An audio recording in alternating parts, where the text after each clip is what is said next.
Welcome back to another video. My name is Jen. I help people reinvent their reality. I'm also the author of the new book, 12-Step Guide for the Self-Help Book Addict. So I wanted to talk about something today, and it's something that I talk about in one of the chapters of my new book, and it is what makes us listen to each other.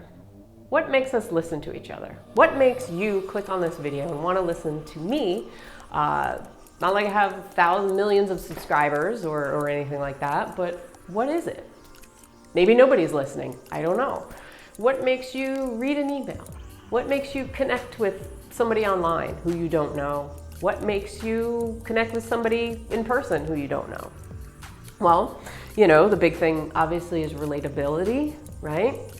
You have to be able to relate to people in some way. And I feel like this doesn't happen a lot because everybody is kind of in their ego and they're living a kind of a selfish life instead of thinking about how somebody's going to relate to them or how somebody's going to, I don't know, it's just like we don't put ourselves in other people's shoes before we try to get something out of another person. Relatability is something where we can see past all the BS and we can get to know who somebody is. It's kind of how like we have a spirit-to-spirit connection rather than just like a brain-to-brain connection. And right now, in especially the Western world, we're just trying to think from our brains. And yes, our brains are the thing that thinks, right? So what else can we think from but from our brain, right? But it goes deeper than that. Like, who are we? Yeah, we're human beings and we have a brain, but what makes us connect? What makes us connect?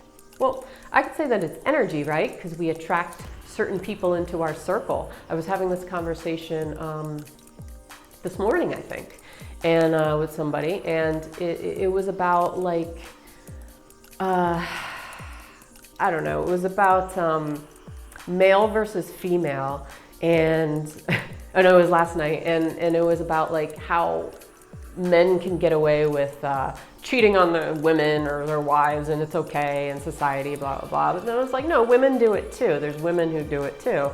But it's just, I don't know anybody in my circle who is like that because I guess I'm not attracting that to me. I'm not attracting the men or the women who do that to me. So it's interesting who we attract into our life. So think about, they always say the 5 people you hang around with the most, and that's who you are like, or that's who you're attracting. And you say, well, family, you know, just family and, you know, people I go to school with or work with, I don't have control over that. But think deeper, like who have you reached out to or who has reached out to you, and do you have similarities with that person?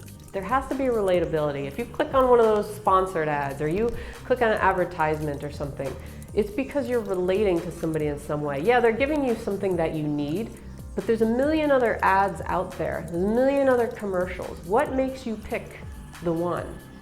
And you could say, well, human psychology behind, you know, advertising and stuff, yes. But if it's a person, specific person, what makes you drawn to that person? It's the person, right? It's the person, it's not the product necessarily. Yes, you want the product, but it's the person that comes with the product. And this isn't just about advertising, it's about anything in our lives. You know, when we're trying to connect, you really have to think about what is it that I see in this person. And usually it's because that person is a reflection of us or something that we're missing, and that person's going to fulfill it for us. They always say opposites attract, right? So you have to have, you know, if you're too similar to somebody, then you're probably going to butt heads. It's just like talking to yourself.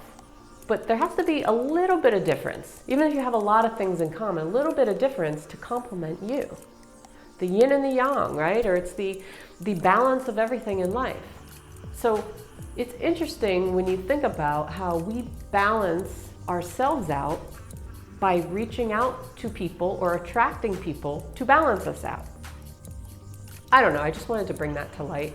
And you know, how important it is to make a connection, not just from here, but from here, and more on the energetic level with people. Pay attention to what you feel like when you're talking to somebody. Do they feel like they're draining you, or do they feel like they're giving you something? And you can't really pinpoint what they're giving you, but they're still giving you something that's lifting you up, that's lighting you up a little bit. Pay attention to that. It's really cool once you do. And then pay attention to people who are just like draining you, you know, or the kind of things that are draining you in your life. And this can go back to, you know, I did a video a long time, about a year ago, on energy vampires, and you know, and also a video on your inner GPS system and how it guides you through life. And, you know, you can do the same thing with people and relating to people. So just wanted to bring that to light today. I don't know, if you found it interesting, leave a comment below, give me a thumbs up, subscribe, whatever you want to do. My new book is out. I'll put a link to that below, and I'll see you on the next one. So have a good one. Peace.